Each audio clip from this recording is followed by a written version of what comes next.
আবে মালিক, চিনতে পারছো মালিক যে আমি গো, এই ঝোপে লুকিয়ে আছি, নাগু নাগু স্নেক।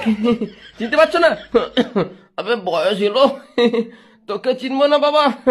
তুই তো আমার সরি, মনের ভেতরে আছিস রে। মন চিনলেই তোকে আমি দেখিয়ে দিতে পারবো বুক চিরে। হ্যাঁ মালিক, মনে আছে মনে আছে, ওই চোদনাটা যে ফোন নিয়ে বসে আছে, ওরও প্রথম গেমটা কিন্তু তোমার মধ্যেই খেলেছিল, সাব গেম, স্নেক। তুই তো খাবার খেয়ে খেয়ে বড় হতিস আর নিজের গানে নিজে কামড়ে দিতিস। কত সুন্দর লাগতো। খুব কষ্ট হচ্ছে, ধন থেকে না সরি মন থেকে একটা গান গাইবো। মুছে যাওয়া দিনগুলি আমায় যে পিছু ডাকে, স্মৃতি যেন আমার এই হৃদয়ের বেদনায় রঙে রঙে ছবি আঁকে। মনে পড়ে যায় সেই প্রথম দেখার স্মৃতি।